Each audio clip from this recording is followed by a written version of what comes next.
Hi, I'm Jerry Goodspeed. I'm here at the Utah State University Extension Education Building at the Ogden Botanical Garden.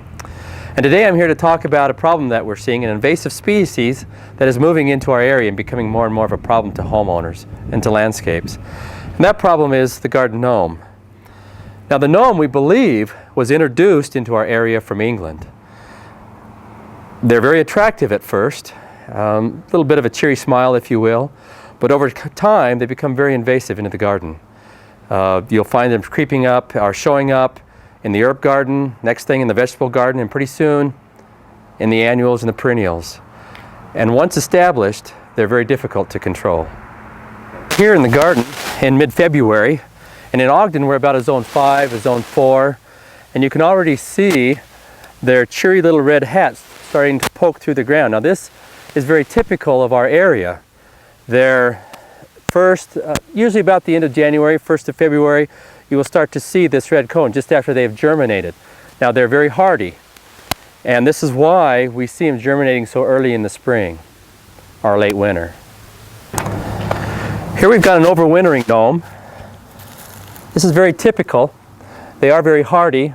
Normally to overwinter they will seek a hiding place, someplace that gives them a little bit of protection from the weather. And you can see that this gnome is chosen behind this rock. Last fall it went undetected and unnoticed. It was able to overwinter, and you can see that now it's becoming quite large gnome and quite a nuisance, quite a problem.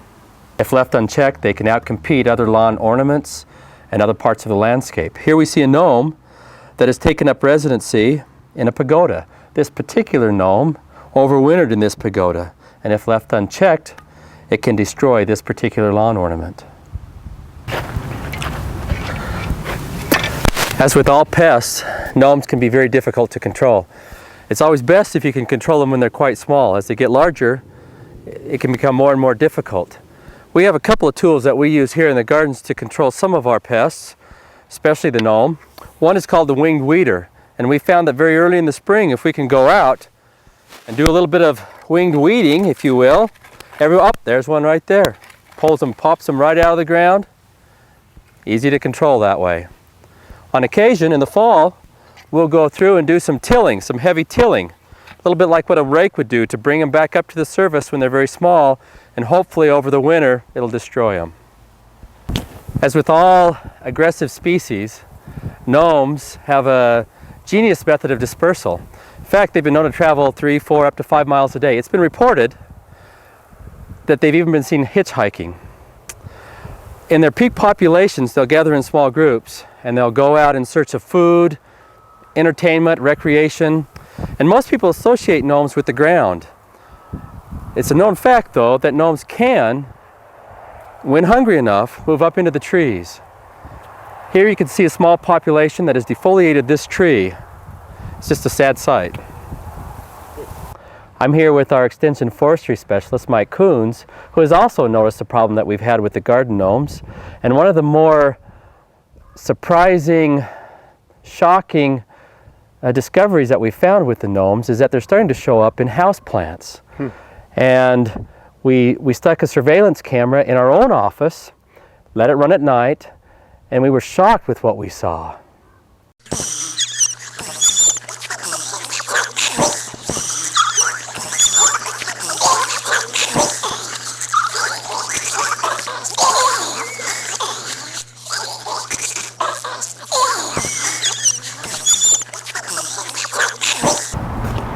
So what have we learned about garden gnomes? Let's sum up. First off, they're a very aggressive and invasive species.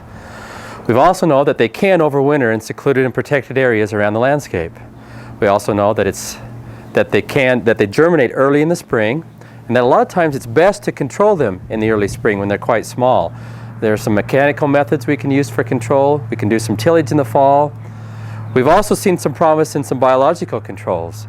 Pink flamingos, garden mirrors, small dogs have shown some promise, as well as some chemicals that are now starting to show up on the market for their control.